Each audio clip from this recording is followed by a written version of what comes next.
Breaking news చూస్తున్నాము. Pulivendula ఫలితంపై Jagan tweet చేశారు. ఇక అధర్మం ఎంత బలంగా ఉన్నా అది తాత్కాలికం, ధర్మం ఎంత నెమ్మదిగా ముందుకెళ్లినా అది శాశ్వతం. శ్రీకృష్ణుని జీవితం దీనికి నిదర్శనం. ఈ కృష్ణాష్టమి మీకు శాంతి, ప్రేమను, విజయాన్ని తీసుకురావాలని మనస్ఫూర్తిగా కోరుకున్నట్లు అందరికీ శ్రీకృష్ణాష్టమి శుభాకాంక్షలని జగన్ ట్వీట్ చేశారు. ఈ ట్వీట్ అంటే మొన్న జరిగిన పులివెందుల జెడ్పీటీసీ ఎన్నికలు ఏవైతే ఉన్నాయో దాని గురించి అని అందరికీ క్లియర్గా అర్థమవుతుంది. అక్కడ శ్రీకృష్ణాష్టమి, జన్మాష్టమి శుభాకాంక్షలని తెలిపి శ్రీకృష్ణుని జీవితం దీనికి నిదర్శనం. అధర్మం ఎంత తాత్కాలికంగా ఉన్నా అది నెమ్మదిగా, అది తాత్కాలికం మాత్రమే. ఇక ధర్మం ఏదైతే ఉందో అది మెల్లగా ముందుకెళ్ళినా కూడా అది శాశ్వతం అని ఈ సందర్భంగా మరొకసారి జెడ్పీటీసీ ఎన్నిక గురించి మాత్రమే ఇది చెప్పినట్టుగా అర్థమవుతుంది.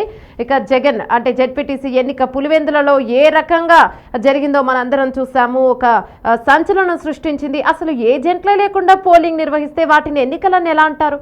ప్రజాస్వామ్యంలో ఉన్న ప్రతి ఒక్కరూ దీన్ని ప్రశ్నించకపోతే, గొంతు విప్పకపోతే అసలు ప్రజాస్వామ్యం అనేది ఉండదు. ఎన్నికలు హాస్యాస్పదమే అవుతాయి. అప్పుడు ఎన్నికల అవసరం కూడా ఉండదు.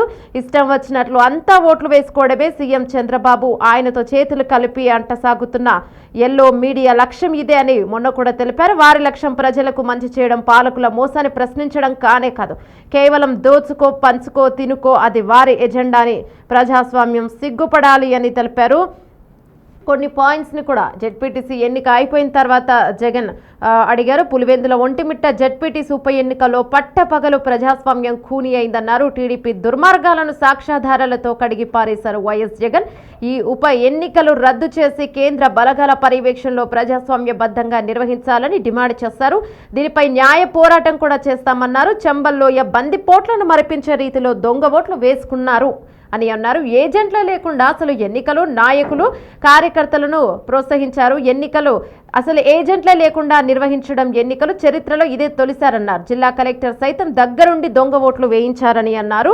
ఒక్కో ఓటరుకు ఒక్కో రౌడీ చొప్పున ఏర్పాటు చేసిన టీడీపీ నేతలు రాష్ట్రంలో ప్రజాస్వామ్యం పూర్తిగా లేదనడానికి ఈ రెండు ఉప ఎన్నికలే నిదర్శనమన్నారు. బాబు మోసాలు, దోపిడీపై ప్రజల్లో అసంతృప్తి, అందుకే ఓట్లు వేయరని దుర్మార్గాలు కలెక్షన్ ఏజెంట్లుగా మారిన పోలీసు అధికారులు, మద్యం బెల్ట్ షాపులు మొదలు వైన్స్, మైన్స్, ఇసుక, పేకాట క్లబ్బుల వరకు వసూలు, ఎమ్మెల్యేలు చిన్నబాబు, పెద్దబాబు అందరికీ వాటాలు, విచక్షణ అధికారులు ఉన్న అక్రమాలకు అడ్డుకట్ట వేయడంలో ఇక ఎస్ఈసి విఫలమైందని తెలిపారు. మరొకసారి జగన్ దీనిపై స్పందిస్తారు. శ్రీకృష్ణాష్టమి జన్మదిన శుభాకాంక్షలు తెలుపుతూ మరొకసారి కృష్ణాష్టమి సందర్భంగా ఈ జెడ్పీటీసీ ఎన్నికల గురించి ట్వీట్ చేశారు అనేది అక్కడ స్పష్టంగా అర్థమవుతుంది.